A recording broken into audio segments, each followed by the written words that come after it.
10 days into the transfer window, things are going down at Arsenal, and today we have a massive transfer twist. So let's find out what's happening with Joao Felix, and if Arsenal are closing into Mykhaylo Mudryk. We'll also find out if the Gunners are in for a right back, and break down what we learned from Oxford United.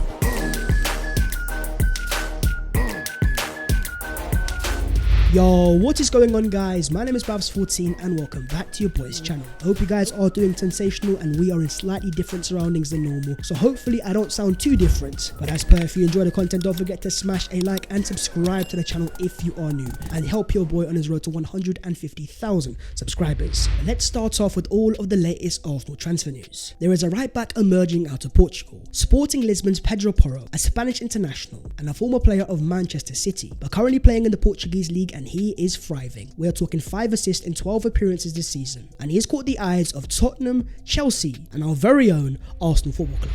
According to Pedro Almeida, Arsenal have approached Pedro Porro. The profile of Pedro Porro is very different to what Arsenal already have, but in terms of Ben White, he has really grown into an inverted right back, and I can't really say there are many right backs in the world that Arsenal could sign that are as good as Ben White in terms of what Arsenal need. So why would Arsenal want to sign Pedro Porro? Well, he's a different type of profile and definitely more comfortable in the final third, which will give Arsenal alternatives and variety. But then you also have Takehiro Tomiyasu, our current second choice right back. If Arsenal were to sign Pedro Porro, I believe that means we could move Tomiyasu as a left-sided centre back, a position where Arsenal only have Gabriel Magalhaes, and it's somewhere that we have seen Tomiyasu play for Japan at the World Cup. But in terms of signing Porro, as things stands, the favourites are definitely Spurs, and in terms of price tag, we are talking the release clause of 45 million euros. But on to midfielders, and let's talk Danilo Oliveira, a player that Arsenal have wanted for a very long time, and according to reports in Brazil has been left out of the Palmeiras plans for next season, as the club is awaiting a 25 to 28 million euro offer.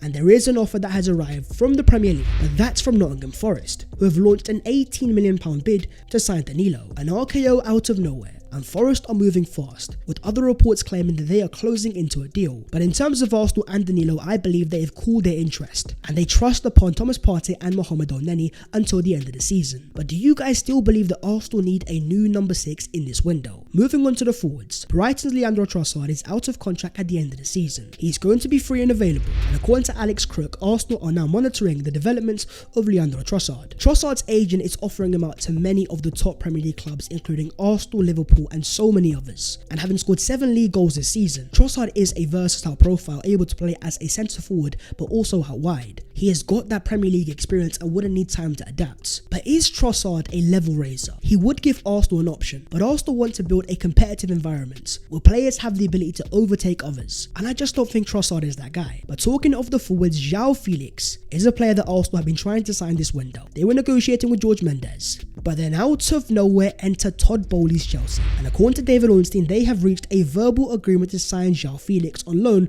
from Atletico Madrid. The loan fee is 11 million euros. United and Arsenal are both keen, but Felix has chosen Chelsea's project instead, and the transfer is all but confirmed, with Fabrizio Romano confirming Joao Felix to Chelsea. Here we go, and Felix is now set to undergo a medical. Now there is no option to buy, so it's 11 million euros until the end of the season plus the wages paid in full, which is around £250,000 a week. That means for the 5 months that Chelsea will have Felix, they could be paying upwards of £750,000 per week. It's a hefty price tag, and as Fabrizio Romano confirms, both Arsenal and Man United never wanted to pay any more than 15 million euros between taxes, loan fees and salary, whereas Chelsea were okay and they decided to proceed. This is where it gets a little bit confusing. How has Felix chosen a Chelsea project over Arsenal and Man United when both Arsenal and United never agreed a deal, because they were never going to pay that sort of money? And this transfer only gets weirder. According to Matteo Moretto, Felix has agreed to extend his Atletico contract until 2027, with the report claiming he agreed to extend in exchange for being loaned out to Chelsea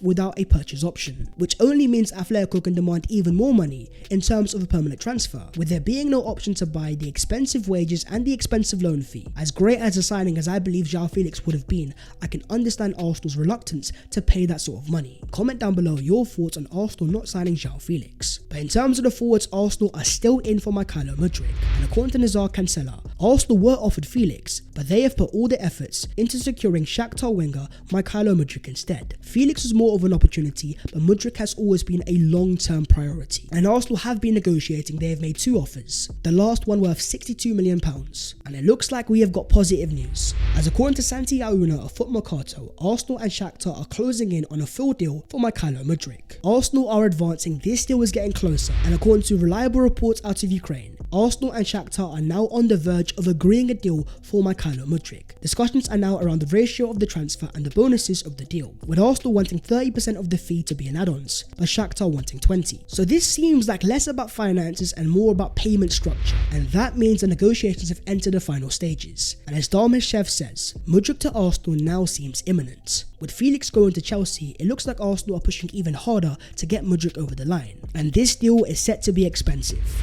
According to the reliable Sebastian Dennis, Arsenal have taken a decisive advantage in the Mudryk race. They have almost agreed the final fee, and with the bonuses it could approach the mark of €100 million. The Cronkies are making a big financial commitment, potentially making him the most expensive signing in Arsenal's history. I'm not quite sure about that. I think a lot of that is about add-ons, and in terms of the base fee, it will be under £50 million. But is he worth that sort of money? Well, in terms of his stats this season, 12 games, 7 goals, 7 assists, directly involved in a goal every 68 minutes, an XG of 4.99, expected assist of 8.76, 2.6 chances created per 90, and 5.1 successful dribbles at a 60% success rate. 22 years of age, the potential is definitely there, but for that sort of price tag, Mykhaylo Arteta must see something special. And I trust Arsenal in terms of the big signings, because under Arteta, when they have invested big, Ben White, Thomas Partey, etc., they have all massively improved the Arsenal team. But this deal is not over just yet, and in terms of Mudryk, he is actually a part of the Shakhtar squad that is travelling to Turkey for their winter training camp. And as Fabrizio Romano confirms, the negotiations continue, but it is not a done deal yet. It's not done by any means, but it's definitely getting closer, and it seems like we are getting to the climax. But as Arsenal fans have just seen with Joao Felix, in the transfer window anything is possible at any time, and that's why Arsenal have to be decisive. Moving on to Arsenal versus Oxford. The Gunners were back in the FA Cup and back with a bang, 3-0 against League One Oxford United, and in terms of the XG, 2.76 to Oxford 0.33. It suggests that it was an easy game, but in the first half, Oxford made it a battle, and the Arsenal players were unable to impose themselves, and the midfield was definitely struggling, unable to get themselves on the ball to impose themselves. It was concerning at one point, but in the second half, when you need a moment of magic, up stepped Fabio Vieira.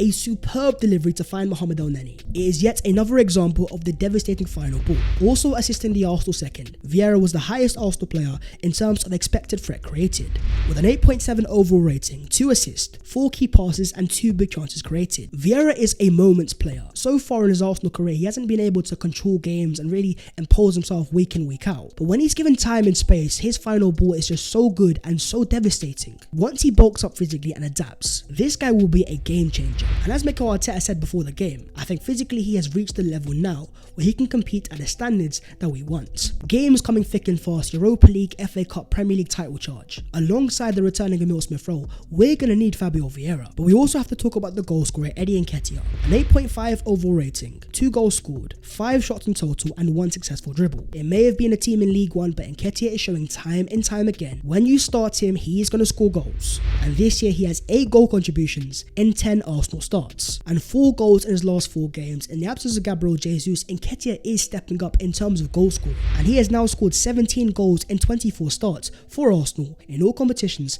since the start of last season. This guy has a goal scorer's instinct. He knows where to be, and it's not a coincidence. And I would go as far as saying he is one of the most natural goal scorers that we have in the entire squad. Also a word on Alexander Zinchenko, who I believe changed the game coming off the bench. Arsenal was so much better on the ball, the control was different level. Zinchenko played in midfield alongside El-Neni, so calm, so composed. His technical standards are through the roof. And I love Kieran Tierney, but when you see Zinchenko play and how much he thrives as the inverted left back, it makes then total sense why Mykhaylo Arteta has started him over Tierney every time Zinchenko has been fit. And a quick mention to Emile Smith-Rowe, back in his first game since September, and he has spoken saying a lot of people might not know, but I have had this injury since I was 18 and 19. It's been quite hard to deal with it over the years, but I'm really happy that it's just finally over. I had a successful surgery and I'm really feeling good. ESR's groin injuries have hurt him for a long time, dating back to his days at RB Leipzig, and it held him back at the end of last season, always out on muscular injuries. But we saw what he could do in the first half. He was special, scoring goals week in, week out. With this quality of player available in the second half of the season, when he catches form and match sharpness, Arsenal have a game changer off the bench, maybe even a starter. And I want you guys to comment down below, where do you think a fully fit and firing Emile Smith Smith Rowe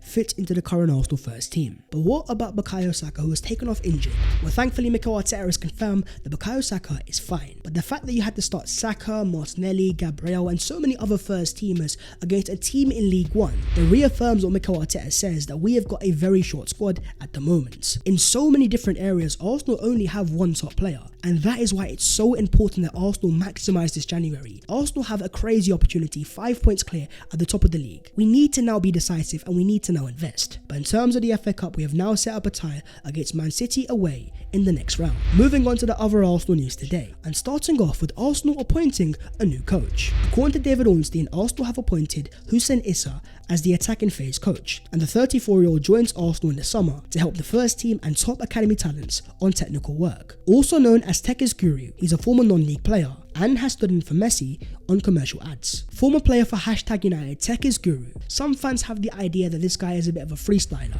but as he says, everything I do is game relevant. I am not here to create tricksters and freestylers. I'm really against that. The main message I say to every player is to be game effective. A lot of Arsenal fans don't know what to make about this, but in terms of myself, I trust upon Arsenal now, and they have shown me enough over the past few years in terms of what they have built, that they know what they are doing. They have signed players like Ben White and Ramsdale where Arsenal fans weren't for, but as we have seen with time, the club now has a process and we have to trust it. But looking into the future, Arsenal's next 6 fixtures, it's Spurs away next, then it's United at home, then it's City away in the FA Cup, Everton away in the league, Brentford at home, and then it's Man City at the Emirates in February. Big games are coming up, arguably Arsenal's hardest games of the season. A massive ask for this young Arsenal team, but it's time to see what they're made of. It is crunch time, it is the business end, but the main focus has to be our next game, Spurs away. And last season it was a travesty there, and we lost 3-0. It was a painful defeat, it cost us Champions League football, and as an Arsenal fan, I want revenge. On the pitch, Arsenal and Spurs are not rivals as it stands. Spurs 5th, Arsenal 1st. But in terms of Heung-min Son, when he was asked on Arsenal being top of the league, he replied, "I'm not interested." I totally understand that Heung-min Son, Arsenal are top of the league, flying high, but Spurs want to give Arsenal a reality check. They were out of form, but they have won the last 2 games against Portsmouth and Crystal Palace.